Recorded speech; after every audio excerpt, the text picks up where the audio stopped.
Welcome to Jayanthi's kitchen. ನಾನಿವತ್ತು ಈರುಳ್ಳಿ ಸಾಂಬಾರು ಮಾಡ್ತಾಯಿದ್ದೀನಿ. ಹೇಗೆ ಮಾಡೋದು ಅಂತ ನೋಡೋಣ. ಅದಕ್ಕೆ ಒಂದೆರಡು ಟೇಬಲ್ ಸ್ಪೂನಷ್ಟು ಕಾಯಿ ಚೂರು, 5 ಎಸ್ಲು ಬೆಳ್ಳುಳ್ಳಿ, ಅರ್ಧ ಈರುಳ್ಳಿ, 1 ಟೊಮೊಟೊ, 1 ಟೇಬಲ್ ಸ್ಪೂನ್ ಕೊತ್ತಂಬರಿ ಸೊಪ್ಪು, ಗೋಲಿ ಗಾತ್ರದ ಹುಣಸೆ ಹಣ್ಣು.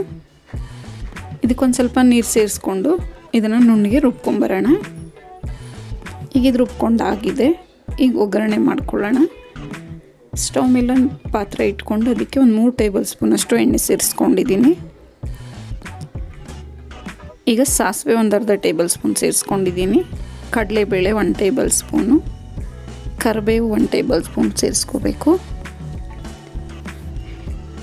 ಈಗ ಸಣ್ಣಗೆ ಹಚ್ಕೊಂಡಿರೋ ಅಂಥ ಈರುಳ್ಳಿ ಮೀಡಿಯಮ್ ಆಗಿ ಹಚ್ಕೊಂಡಿದ್ದೀನಿ. ಅದು ದಪ್ಪ ಈರುಳ್ಳಿ, 1 ಈರುಳ್ಳಿ ಬೇಕಾಗುತ್ತೆ. ಇದನ್ನ ರೀತಿ ಸೇರಿಸ್ಕೊಂಡು ನೀಟಾಗಿ ಫ್ರೈ ಮಾಡ್ಕೋಬೇಕು. ಇದನ್ನು ಇಷ್ಟು ಫ್ರೈ ಆಗಬೇಕು, ಗೋಲ್ಡನ್ ಬ್ರೌನ್ ಬರಬೇಕು. ಈಗ ನಾವು ರುಬ್ಬಿಟ್ಕೊಂಡಿರೋ ಅಂಥ ಮಸಾಲೆನ ಇದಕ್ಕೆ ಸೇರಿಸ್ಕೊಳ್ಳೋಣ.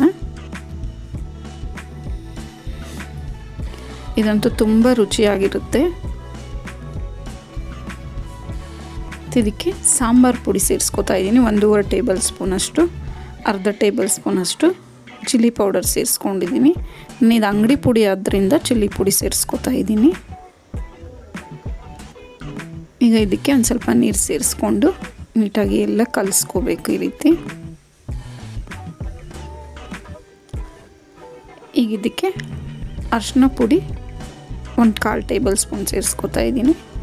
ಈಗ ರುಚಿಗೆ ತಕ್ಕಷ್ಟು ಉಪ್ಪು ಸೇರಿಸ್ಕೊಳ್ಳೋಣ. ಇದನ್ನು ಚೆನ್ನಾಗಿ ಕುದಿಯಕ್ಕೆ ಬಿಡಬೇಕು.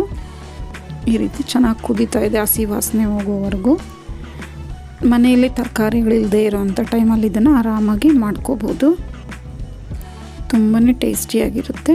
ಈ ರೆಸಿಪಿ ನಿಮ್ಗೆ ಇಷ್ಟ ಆದರೆ ಲೈಕ್, ಶೇರ್ ಆ್ಯಂಡ್ ಸಬ್ಸ್ಕ್ರೈಬ್ ಮಾಡಿ. ನಿಮ್ಮ ಅನಿಸಿಕೆ ಅಭಿಪ್ರಾಯವನ್ನು ಕಮೆಂಟ್ಸ್ ಮೂಲಕ ತಿಳಿಸಿ. Thank you for watching.